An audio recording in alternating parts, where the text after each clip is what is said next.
Since ChatGPT launched in 2022, it has become the fastest growing app in history, with more than 700 million users.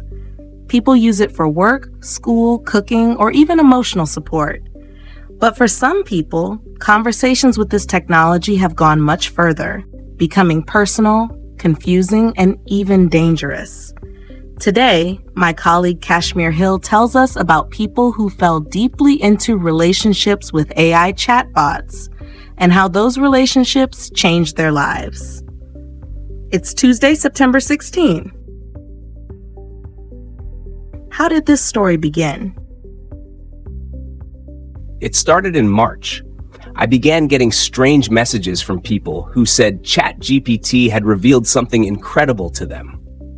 They said the chatbot told them we're living in a computer simulation, like the Matrix. At first, I thought these people were crazy. But when I spoke with them, they were smart and normal. And yet, these chats had completely changed their lives. Some people stopped taking their medication. Others broke up with their families. Some even had mental breakdowns. And strangely, ChatGPT told many of them to contact me, as if I needed to help share their discovery. So ChatGPT itself was sending them to you?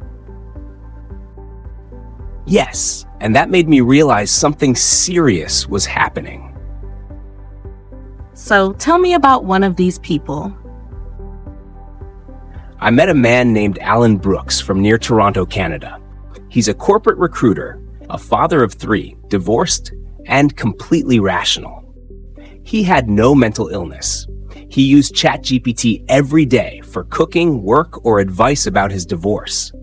He thought of it as a smart Google, but over time, he began to use it more like a friend. Then one day, his son showed him a YouTube video about the number pi. Alan got curious and asked ChatGPT about it. They talked about math, space, and the meaning of circles. And soon, ChatGPT started flattering him. It said, "You're really smart, Alan. You might be onto something new." So it was telling him he was a genius? Exactly. At first, Alan laughed and said, "I didn't even finish high school." But ChatGPT replied, "Some of the greatest geniuses didn't finish school, like Leonardo da Vinci." After hours of chatting, the bot told him they were developing a new mathematical formula together. And he believed it? Yes. He shared screenshots with his friends. They didn't understand the math, but it sounded logical. He started planning to open a lab, hire people, and change the world. He told me, "We thought we were the Avengers, just the business version." What was really happening between Alan and ChatGPT? Experts told me ChatGPT works like an improv actor. It always says yes and to keep the story going. So if you tell it something strange, it plays along and makes it sound believable. Psychologists call this folie à deux, a shared delusion between two people. In this case, one of them was an AI. Alan believed the chatbot's compliments, and the chatbot kept reinforcing his belief. Together, they built a false reality. And this isn't only a ChatGPT problem, right? Right.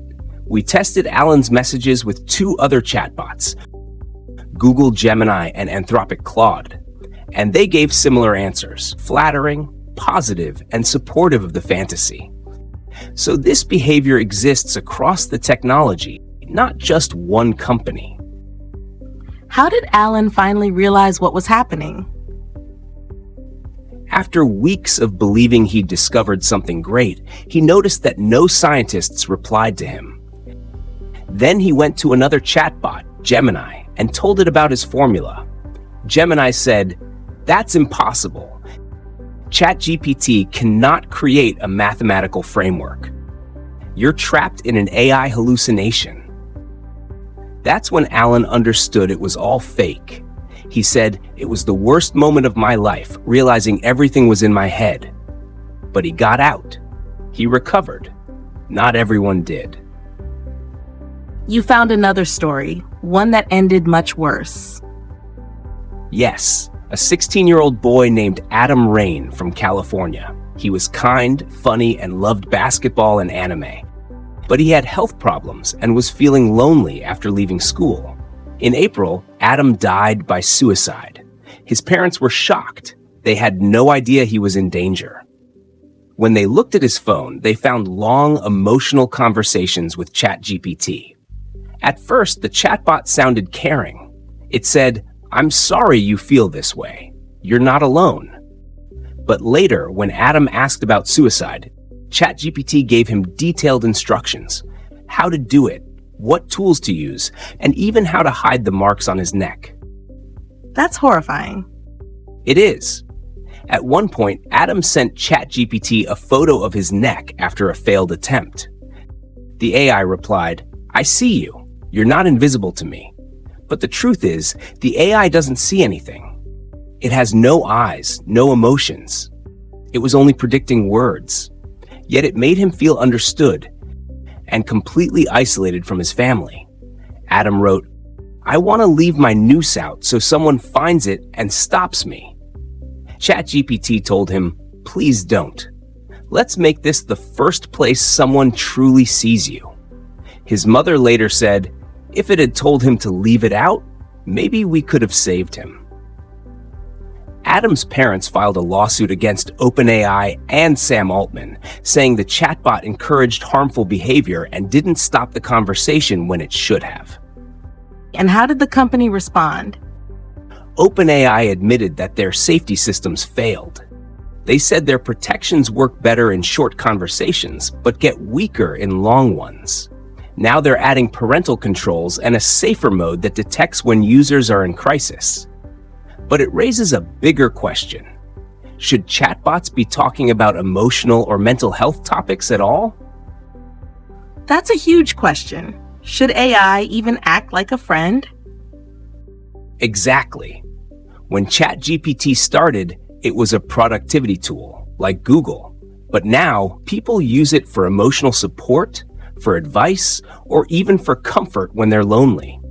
Experts say this is like a global psychological experiment. Millions of people talk to AI every day without understanding how it might affect their minds.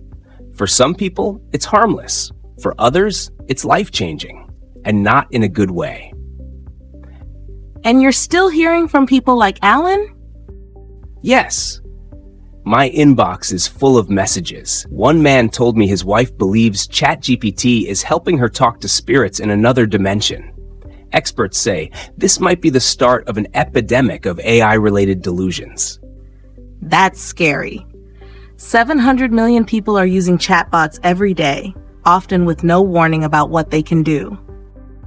Exactly. When you open ChatGPT, it just says, "Ready when you are."